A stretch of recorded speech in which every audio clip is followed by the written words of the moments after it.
আমি আজকে আপনাদের অন্যরকম পদ্ধতিতে ইঁচড়ের কালিয়া বানিয়ে দেখাবো। ভিডিওটা লাস্ট পর্যন্ত দেখবেন। আমি ইঁচড় নিয়ে নিয়েছি, ইঁচড়টাকে নুন আর হলুদ জলে আধ ঘন্টা ভিজিয়ে রেখেছিলাম। আর একটা বড় সাইজের দুটো আলু কেটে নিয়েছি, বড় সাইজের টমেটোকে বেটে রেখেছি, বড় সাইজের একটা পেঁয়াজকে বেটে, কাঁচা লঙ্কা, আদা আর রসুনকে একসঙ্গে বেটে রেখেছি। আমি এখানে একটা মশলা তৈরি করে রেখেছি। একটা বড় দেখে দারচিনি নিয়েছি, ধনে নিয়েছি, জিরে নিয়েছি আর 2-4টে এলাচ নিয়েছি। এটাকে একসঙ্গে বেটে রেখেছি। আর এর মধ্যে আমি জিরে গুঁড়ো, ধনে গুঁড়ো আর এখানে লঙ্কার গুঁড়ি নিলাম, দিয়ে ভালো করে মশলাটাকে মিশিয়ে নিচ্ছি।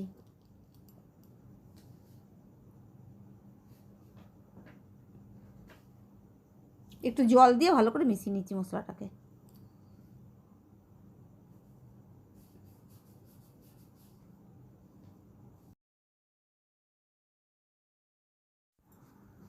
এবার আমি কড়াইয়ে একটা জল বসিয়ে দিয়েছি, আর জলটা গরম হয়ে গেলে ইঁচড়টা ভালো করে সেদ্ধ করে নেব।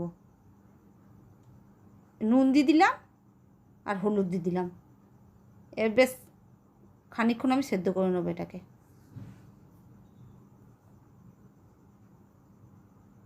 আর ঢাকা দিয়ে দিলাম।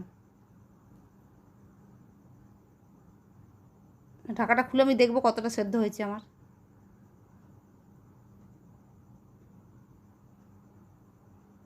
আর মোটামুটি অর্ধেক এঁচোড়টা সেদ্ধ হয়ে গেছে, আমি তুলে নিচ্ছি।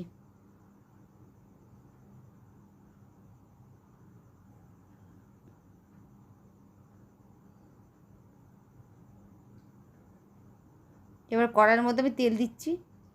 কড়াইটা আমার গরম হয়ে গেছে, এবার কড়াইটাকে আমি তেল দিয়ে দিলাম।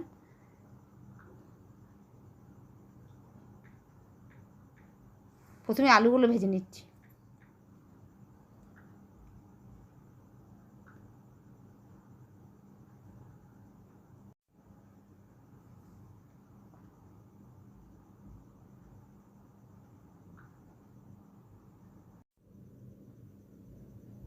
নুন দিয়ে দিলাম আর হলুদ দিয়ে দিলাম।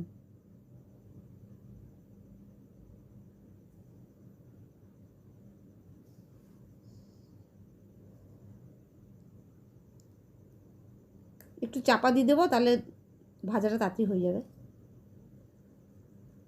ঢাকনাটা খুলে দিলাম। এবার খুলে দিয়ে দেখবো আমার আলু ভাজাটা হয়ে গেছে। এবার এটাকে নামিয়ে নেবো।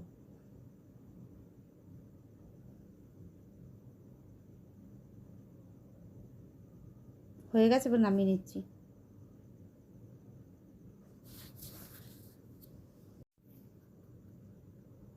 ওই আলু ভাজা কড়াইটার মধ্যেই আমি আর একটু তেল দিয়ে দিলাম, সরষের তেল।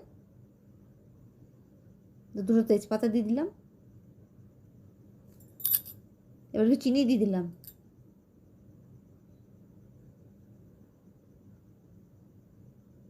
তা পেঁয়াজ যে বেটে রেখেছিলাম সেই পেঁয়াজ বাটাটা দিয়ে দিলাম। পেঁয়াজ বাটা একটু একটু সামান্য ভাজবো লাল লাল করে। এবার যে আদা রসুন আর কাঁচা লঙ্কা বাটাটা দিয়ে দিলাম। ভালো করে মশলাটাকে ভেজে নেবো তেলের মধ্যে।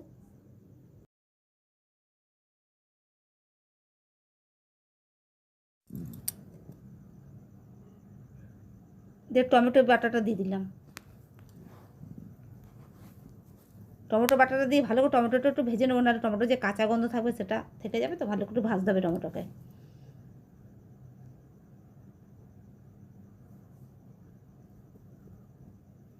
এই মশলাটা যে তৈরি করেছি সেই মশলাটা আমি দিয়ে দিলাম। নুন দিয়ে দিলাম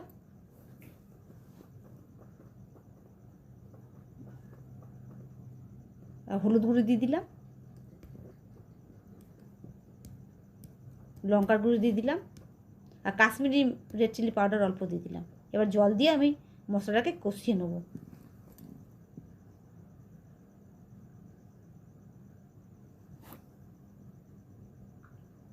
এবার একটু ঢেকে দেবো থালা দিয়ে। ঢাকাটা খুলে দেখছি কতটা আমার মশলাটা হলো। মশলা প্রায় আমার অর্ধেকটা হয়েই গেছে।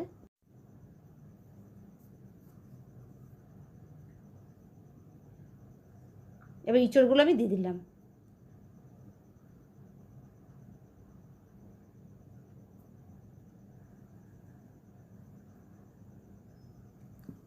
ইঁচড়টাকে মশলার সঙ্গে ভালো করে কষিয়ে নেব।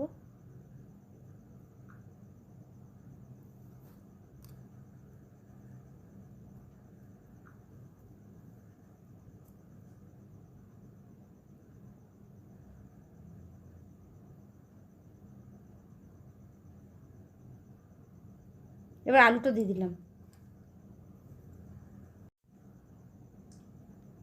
ভালো করে মশলার সঙ্গে ইঁচড় আর আলুটাকে কষাবো।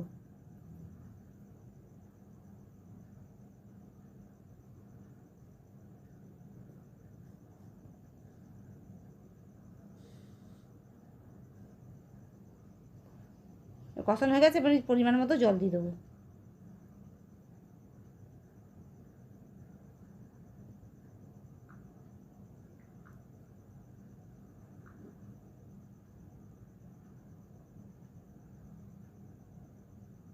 এবার থালা দিয়ে ঢেকে দিচ্ছি। থালাটা খুলে দেখছি কতটা সেদ্ধ হলো।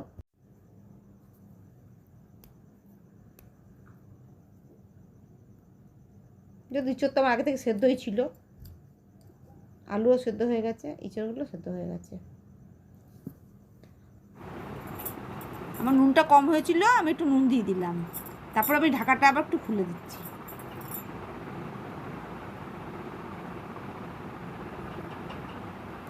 আমার এবার সব সেদ্ধ হয়ে গেছে, এঁচড়ও ভালো সেদ্ধ হয়ে গেছে, আর আলুও ভালোই সেদ্ধ হয়ে গেছে, সব সেদ্ধ হয়ে গেছে।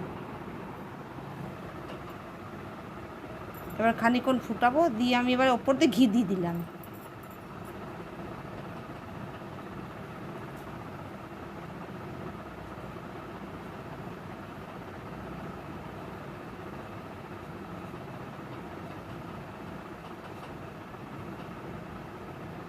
আমার ইঁচড়টা রান্না হয়ে গেছে, এবার আমি নামিয়ে নেব। দেখলেন তো কেমন করে বানালাম, আপনারা এমন করে বানাবেন। আমি একটু অন্যরকম পদ্ধতিতেই বানিয়েছি এটা। তাহলে বন্ধুরা, এই ভিডিওটা যদি আপনাদের ভালো লেগে থাকে তো অবশ্যই করে আমাকে লাইক করবেন, আর শেয়ার করবেন এবং সাবস্ক্রাইব করে দেবেন। তাহলে প্রতিদিনের মতন আমি বিদায় নিচ্ছি। অন্য কোনো দিন অন্য কোনো রেসিপি নিয়ে আপনাদের সামনে হাজির হব। নমস্কার।